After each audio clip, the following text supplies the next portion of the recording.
வலிப்பு நோய் என்றால் என்ன? அது எப்படி ஏற்படுகிறது என்பதை பார்ப்போம். அதாவது, மூளையின் நரம்பு செல்களில் ஏற்படும் மின் புயலால் மூளையின் முக்கியமான வேலைகள் பாதிக்கப்படுவதோடு அல்லாமல் இயற்கைக்கு புறம்பான எப்பிலெப்சி எனப்படுகிறது. இந்த நோயினால் நம் நாட்டில் ஒரு 0.5% மக்கள் பாதிக்கப்பட்டுள்ளனர். உலக அளவில் சுமார் 50 மில்லியன் மக்கள் இந்த நோயால் பாதிக்கப்பட்டுள்ளனர். இது பொதுவாக நரம்பியல் நோய்களில் ஒன்றாகும்.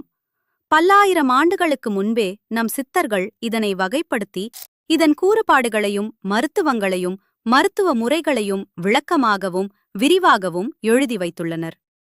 நோயாளி ஒரே அலறலுடன் கீழே விழுந்து கை கால்களை முறுக்கிக் கொண்டு வெட்டி வெட்டி இழுக்க கீழே விழுந்து வாயில் நுரையுடன் காணப்படுவார். பாதிக்கப்பட்ட நபர் சுயநலமுடன் இருப்பது போல் தோன்றினாலும் தன் சுயம் இழந்து சூழ்நிலைக்கு ஒவ்வாத காரியங்களை செய்து கொண்டிருப்பார்கள். இது தொற்று நோய் அல்ல. சாதாரணமாக இது பரம்பரை வியாதியும் அல்ல. நோயை தவறாமல் மருந்து கொடுப்பதன் மூலம் முழுவதுமாக குணப்படுத்த முடியும். தொடர்ச்சியை நாளை பார்ப்போம். நன்றி, வணக்கம்.